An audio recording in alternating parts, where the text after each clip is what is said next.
ഇനി രണ്ടാമത്തെ സംഗതി വേണമെന്ന് പറഞ്ഞാൽ നമുക്ക് സ്ട്രോങ് ആയ ബിലീഫ് സിസ്റ്റം ഉണ്ടാവും. നമ്മൾ നേരത്തെ പറഞ്ഞു ബിലീഫ് സിസ്റ്റം എത്രമാത്രം ഇമ്പോർട്ടന്റ് ആണ്. അപ്പൊ ഈ ബിലീഫ് സിസ്റ്റം കൊണ്ടുള്ള പ്രയോജനം എന്ന് വെച്ചാൽ നമ്മൾ ഓൾറെഡി നമ്മുടെ അൺകോൺഷ്യസ് മൈൻഡ് നമ്മുടെ സ്വപ്നങ്ങളാൽ നിറഞ്ഞിരിക്കുകയാണ്. ആ സ്വപ്നം സാക്ഷാത്കരിക്കാനുള്ള ശ്രമത്തിലാണ് നമ്മൾ. അത് സാക്ഷാത്കരിക്കണം, നമുക്ക് പണം വേണം, അത് വേണേൽ നമ്മൾ സെല്ല് ചെയ്യണം. അപ്പം ഇനി ഈ ബിലീഫ് സിസ്റ്റം ഉണ്ടെങ്കിൽ നമ്മുടെ സ്വപ്നങ്ങൾ നമ്മളിത് പോവില്ല. നമ്മുടെ മൈൻഡ്, അതായത് നമ്മുടെ കോൺഷ്യസ് മൈൻഡിലേക്കും സബ് കോൺഷ്യസ് മൈൻഡിലേക്കും അൺകോൺഷ്യസ് മൈൻഡിലേക്കും വേണ്ടാത്ത ചിന്തകൾ വരത്തില്ല. അവിടേക്ക് നമ്മൾ മറ്റൊന്നും കടന്നു വരാത്ത രീതിയിൽ നമ്മുടെ സ്വപ്നങ്ങളെ ബലപ്പെടുത്തുക. അതിന് ബിലീഫ് സിസ്റ്റം സ്ട്രോങ് ആയിരിക്കണം. ബിലീഫ് സിസ്റ്റം കൊണ്ടുള്ള പ്രയോജനം എന്താണെന്ന് ചോദിച്ചാൽ, നിങ്ങൾ ബിലീവ് ചെയ്യുകയാണെങ്കിൽ യൂണിവേഴ്സ് തന്നെ നിങ്ങൾക്ക് അതിനുള്ള മാർഗം കാണിച്ചു.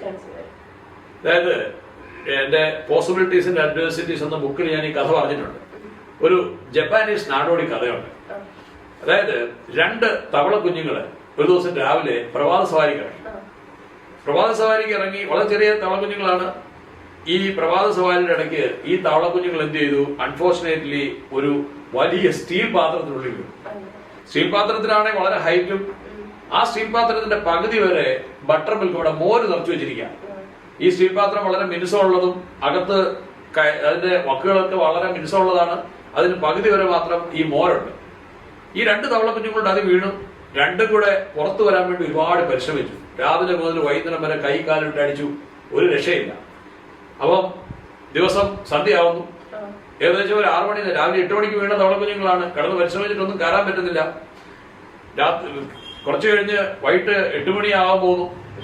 അപ്പൊ ഒരു തവള മറ്റേ തവളയോട് പറഞ്ഞു, സുഹൃത്തെ, നമ്മൾ രണ്ടുപേരും ഒരുമിച്ച് വീണു, ഒരുമിച്ച് പരിശ്രമിച്ചു, ഒരുമിച്ച് പരാജയപ്പെട്ടു, അതുകൊണ്ട് നമുക്ക് ഒരുമിച്ച് മരിക്കാം. സെന്റിമെന്റ്സ് ഒരുമിച്ച് മരിക്കാം. അപ്പം ആദ്യത്തെ തവള പറഞ്ഞില്ല, ഞാൻ ചിലപ്പം ഏതാനും നിമിഷങ്ങൾക്കോ സെക്കൻഡ് മരിച്ചേക്കാം, പക്ഷെ എന്നാലും let me try till I die. മരണം വരെ ഞാൻ പരിശ്രമിക്കുന്നു. അപ്പം മറ്റേ തവള പറഞ്ഞു, ഇല്ല, അങ്ങനെ ആരെങ്കിലും നമ്മളെ രക്ഷിക്കണമെന്നുണ്ടെങ്കിൽ ഇതിനകം രക്ഷിക്കപ്പെടാമായിരുന്നു. ഇതുവരെ ആരും രക്ഷിച്ചിട്ടില്ലല്ലോ, അതുകൊണ്ട് തന്നെ രക്ഷയ്ക്കുള്ള സാധ്യത ഇനിയില്ല. അപ്പം മറ്റേ തവള പറഞ്ഞു, അങ്ങനല്ല, ചിലപ്പം നീ മരിച്ച് സെക്കൻഡുകൾക്ക് ശേഷമോ മിനിറ്റുകൾക്ക് ശേഷമോ മണിക്കൂറുകൾക്ക് ശേഷമോ ഞാനും മരിച്ചേക്കാം, പക്ഷേ let me try till I die. ഇത് കേട്ടിട്ട് ആദ്യത്തെ തവള പറഞ്ഞില്ല, ഞാനൊരു പ്രതീക്ഷയും കാണുന്നില്ല, ഞാൻ എങ്ങൊന്നും ഒരു മിറക്കളും പ്രതീക്ഷിക്കുന്നില്ല എന്ന് പറഞ്ഞ് ആ തവള എന്ത് ചെയ്തു? അതിന്റെ കൈകൾ ഉയർത്തി കാലുകൾ വിടർത്തി ബട്ടർ മിൽക്കിനുള്ളിൽ മുങ്ങി വെച്ചു. എന്നാൽ അവശേഷിക്കുന്ന തവളയാവട്ടെ അതിന്റെ പ്രതീക്ഷ വിടാതെ കണ്ടിന്യൂസ് ആയിട്ട് ബട്ടർ മിൽക്കിൽ കൈയും കാലും ഇട്ട് അടിച്ചുകൊണ്ടേയിരുന്നു, പരിശ്രമിച്ചുകൊണ്ടേയിരുന്നു. നമുക്കറിയാം, ഈ മോരിനുള്ളിൽ മത്തിട്ട് കടഞ്ഞാൽ വെണ്ണ വരും, ബട്ടർ വരും. ഇത് തന്നെ ഇവിടെ സംഭവിച്ചു. അതായത് ഈ അവശേഷിക്കുന്ന തവള കൈയും കാലും ഇട്ട് അടിക്കുന്ന ആ ഒരു ഫോഴ്സില് ഈ മോരിൽ നിന്നും ബട്ടർ മിൽക്ക് പുറത്തു വരികയും ഈ ചത്തു കിടന്ന തവളയുടെ പുറത്ത് അതൊരു സ്ട്രോങ് പ്ലാറ്റ്ഫോമായി മാറുകയും അവശേഷിക്കുന്ന തവള അതിൽ കയറിയിരുന്ന് പുറത്തേക്ക് കിടക്കുകയും ചെയ്തതാണ്. അതായത് നിങ്ങൾ വിശ്വസിക്കുന്നുണ്ടെങ്കിൽ പ്രകൃതി തന്നെ നിങ്ങളുടെ മുമ്പിൽ ഒരു സാധ്യത കൊണ്ടുവരും. അപ്പം ഹിപ്നോട്ടിക് സെല്ലിംഗ് പ്രാക്ടീസ് ചെയ്യാൻ ഉദ്ദേശിക്കുന്ന വ്യക്തി ആദ്യം ചെയ്യേണ്ടത്, നിങ്ങൾക്ക് രൂഢമൂലമായ ഒരു സ്വപ്നമുണ്ടെന്നും അതിൽ നിങ്ങൾ അടിയുറച്ച് വിശ്വസിക്കുന്നുണ്ടെന്നും ഉറപ്പാണ്. ഇനി മൂന്നാമത്തെ കാര്യം, നിങ്ങൾ ഹിപ്നോട്ടിക് സെല്ലിംഗ് പ്രാക്ടീസ് ചെയ്യുന്നതിന് മൈൻഡിനെ പ്യൂരിഫൈ ചെയ്യണമെന്ന് പറഞ്ഞു. നിങ്ങൾ ആക്ഷൻ ചെയ്യാൻ തയ്യാറാവണം. ഞാൻ പറഞ്ഞു DBA, ഡ്രീം ബിലീഫ് ആക്ഷൻ. ഈ ആക്ഷന് തയ്യാറാവണം. കാരണം ഈ ലോകത്ത് ഒരുപാട് പ്ലാനേഴ്സ് ഉണ്ട്, ഹാർഡ്ലി എനി ഡൂവേഴ്സ് എന്നാ പറയുന്നത്. There are plenty of planners, hardly any doers. പ്ലാനുകൾ ചെയ്യുന്ന ഒരുപാട് ആളുകളുണ്ട്, പക്ഷെ ഫലത്തിൽ കൊണ്ടുവരുന്നത് വളരെ കുറച്ച് ആളുകൾ മാത്രമേ ഉള്ളൂ. അപ്പൊ എനിക്ക് തന്നെ ഓർമ്മയുണ്ട്, ഞങ്ങള് നേവൽ ലൈഫില് 10,000 പേരുണ്ട് നേവിയിൽ നിന്ന് അന്ന് വിടുന്നവർ. അപ്പൊ അന്ന് കൂൺ കൃഷി മുതല് മഷ്റൂം ഫാമിംഗ് മുതല് പ്രൈവറ്റ് യൂണിവേഴ്സിറ്റി വരെ പ്ലാൻ ചെയ്ത ആളുകളുണ്ട് ഞങ്ങളുടെ കൂട്ടത്തില്. കൂൺ കൃഷി മുതല് പ്രൈവറ്റ് യൂണിവേഴ്സിറ്റിക്ക് വരെ പ്ലാൻ ചെയ്ത ആളുകളുണ്ട്. പക്ഷെ ആ ഗ്രൂപ്പില്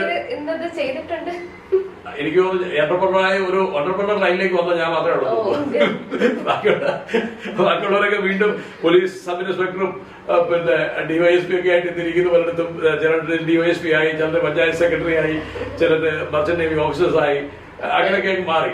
അതായത് ഈ പ്ലാനിങ് ചെയ്തുകൊണ്ട് കാര്യമില്ല, ഡു ആക്ഷൻ. അതായത് മുട്ട ഉടയ്ക്കാതെ ഓംലെറ്റ് ഉണ്ടാക്കാനുള്ള ടെക്നിക്ക് നമുക്കില്ല. അപ്പം നിങ്ങള് ഒരു ഹിപ്നോട്ടിക് സെല്ലിംഗ് പ്രാക്ടീസ് ചെയ്യാൻ ആഗ്രഹിക്കുന്ന വ്യക്തിയാണെങ്കിൽ നിങ്ങൾ ആക്ഷൻ ചെയ്യാൻ തയ്യാറാവുക. അത് പെർഫെക്ഷൻ നോക്കണം. കാരണം പെർഫെക്ഷന് വേണ്ടി വെയിറ്റ് ചെയ്യുക എന്നുള്ളത് ഒരു മഠേത്രമാണ്. കാരണം എന്ന് പെർഫെക്ഷൻ അറ്റൈൻ ചെയ്യുന്നു അന്ന് മരണമാണെന്നാണ് പറയുന്നത്. അതുകൊണ്ട് പെർഫെക്ഷൻ നോക്കണ്ട, നിങ്ങൾ കാര്യങ്ങൾ തുടങ്ങി അതിൽ നിന്ന് നിങ്ങൾക്ക് കറക്റ്റ് ചെയ്ത് വരാം, റെക്ടിഫൈ ചെയ്ത് വരാം, കറക്റ്റ് ചെയ്ത് വരാം, ഇംപ്രൂവ് ചെയ്ത് വരാനുള്ള സാധ്യതയുണ്ട്. അപ്പം ഈ ഹിപ്നോട്ടിക് സെല്ലിങ്ങിന്റെ ഫസ്റ്റ് സ്റ്റെപ്പ് എന്ന് പറഞ്ഞാൽ make sure you have A dream, strong dream, deep rooted dream. നിങ്ങളുടെ സ്വപ്നങ്ങൾ എത്ര ആഴത്തിലുള്ളതാണോ അത്ര കണ്ട് അത് സാധ്യമാകാനുള്ള സാധ്യത കൂടുതലാണ്. അപ്പം ഡ്രീം ഉണ്ടാവുക, സ്ട്രോങ് ബിലീഫ് സിസ്റ്റം ഉണ്ടാവുക, ആക്ട് ചെയ്യാനുള്ള ഒരു കപ്പാസിറ്റി ഉണ്ടാവുക. ഇതാണ് ഹിപ്നോട്ടിക് സെല്ലിംഗ് പ്രാക്ടീസിന്റെ ആദ്യത്തെ ഘടകം എന്ന് പറയുന്നത്.